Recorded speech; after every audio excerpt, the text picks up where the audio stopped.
പൗരത്വ നിയമ ഭേദഗതി വിഷയം ഉൾപ്പെടെയുള്ള കാര്യങ്ങൾ, ആ ആക്ട് നടപ്പിലാക്കാൻ അസാമിൽ കഴിയില്ല എന്ന് കേന്ദ്രത്തോട് ആദ്യമേ വെട്ടിത്തുറന്ന് പറഞ്ഞ ഒരു BJP നേതാവ് കൂടിയാണ് ഹിമന്ത ബിശ്വാസ്. അതിന് കാതലായ കാരണങ്ങളുമുണ്ട്. 40% ന്യൂനപക്ഷങ്ങൾ, പ്രത്യേകിച്ച് മുസ്ലിം സമൂഹം ഉൾപ്പെടെയുള്ള അസാമിൽ അത്ര എളുപ്പത്തിലൊന്നും പൗരത്വ നിയമ നടപടിയൊന്നും അവിടെ ഇംപ്ലിമെന്റ് ചെയ്യാൻ കഴിയില്ല എന്നുള്ളത് ഉറപ്പിച്ചു കഴിഞ്ഞിരിക്കുന്നു. മാത്രമല്ല, ന്യൂനപക്ഷത്തിന് ശക്തിയായ അടിവേരുകളുള്ള സംസ്ഥാനമാണ് അസാം. അസാമിൽ BJPക്ക് വലിയ രീതിയിലുള്ള ഭൂരിപക്ഷമൊന്നും ഇല്ല.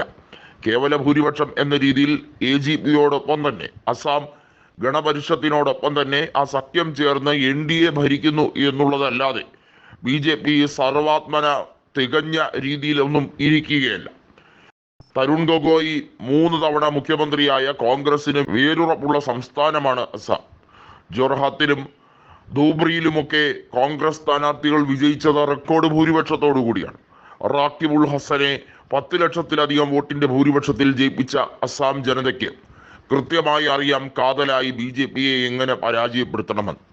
ഹിമന്ത ബിശ്വാസിന് അറിയാം CAA നടപ്പിലാക്കാൻ ശ്രമിച്ചാൽ അതിന്റെ തിക്തഫലം ഒറ്റയ്ക്ക് അനുഭവിക്കേണ്ടി വരും. അത് മാത്രമല്ല, തെരഞ്ഞെടുപ്പിൽ പരാജിതനായാൽ പിന്നെ രാഷ്ട്രീയ ഭാവി ഇല്ലതാൻ. ഇതിനോടകം തന്നെ ഗൗരവ് ഗൊഗോയ് ഉറപ്പിച്ചു, ഹിമന്ത ബിശ്വാസ് നോക്കിക്കോളൂ, നിങ്ങളുടെ പതനമായിരിക്കും 2026 അത് കേട്ടപ്പോൾ തന്നെ ആകപ്പാടെ അങ്കലാപ്പിലാണ് അദ്ദേഹം. എല്ലായിടത്തും ട്രബിൾ ഷൂട്ടർ എന്ന വ്യാഖ്യാനത്തോടുകൂടി അവിടുത്തെ മന്ത്രിസഭകളെ അട്ടിമറിക്കാൻ ശ്രമിക്കുന്ന ഹിമന്തിന് സ്വന്തം തട്ടകം സംരക്ഷിക്കാൻ കഴിഞ്ഞില്ലെങ്കിൽ അതിൽ പരാജയമില്ല എന്ന് ഏവർക്കും അറിയാം. അസാമിന്റെ രാഷ്ട്രീയ മുഖം നോക്കിയാൽ മെല്ലെ മെല്ലെ കോൺഗ്രസിലേക്ക് കാര്യങ്ങൾ അടുക്കുകയാണ്. ഈ ലോക്സഭാ തെരഞ്ഞെടുപ്പ് ഫലം വരുമ്പോൾ തന്നെ കോൺഗ്രസിനാണ് BJPയേക്കാൾ കൂടുതൽ വോട്ട് ഷെയർ കിട്ടിയത്. സീറ്റുകളാക്കി അവ മാറ്റാൻ കഴിഞ്ഞിട്ടില്ലെങ്കിൽ പോലും കോൺഗ്രസിന് ആ വിശ്വാസ്യതയുണ്ട്. അത് 40%-ലേക്കോ അതിനു മുകളിലേക്കോ കോൺഗ്രസിന് എത്തിക്കാൻ കഴിഞ്ഞാൽ തീർച്ചയായും BJPയെ അട്ടിമറിച്ചുകൊണ്ട് കോൺഗ്രസിന് കേവല ഭൂരിപക്ഷം അസാമിൽ നേടാം. 126 സീറ്റുകളാണ് അസാമിൽ മൊത്തം ഉള്ളത്.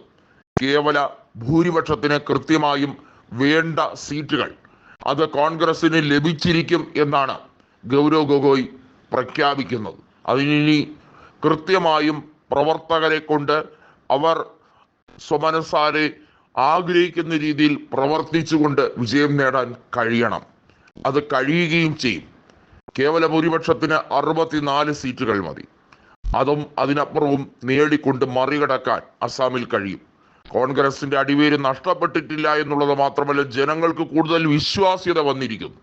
വർഗീയ കക്ഷികളെ ജയിപ്പിച്ചതിന്റെ തിക്തഫലം ഇപ്പോൾ നരകതുല്യമായി ജനങ്ങൾ അനുഭവിക്കുകയാണ് എന്നുള്ളതിന്റെ നേർസാക്ഷി കൂടിയാണ് ഗൗരവ് ഗൊഗോയ്. അതുകൊണ്ട് തന്നെയാണ് പാർലമെന്റിൽ ഗൗരവ് ഗൊഗോയ് പറഞ്ഞത്, അസാമിൽ നിങ്ങൾ CAA നടപ്പിലാക്കാൻ എന്തെങ്കിലും കളി കളിച്ചാൽ അതിന്റെ തിക്തഫലം നിങ്ങൾ കാണാനിരിക്കുന്നതേ ഉള്ളൂ.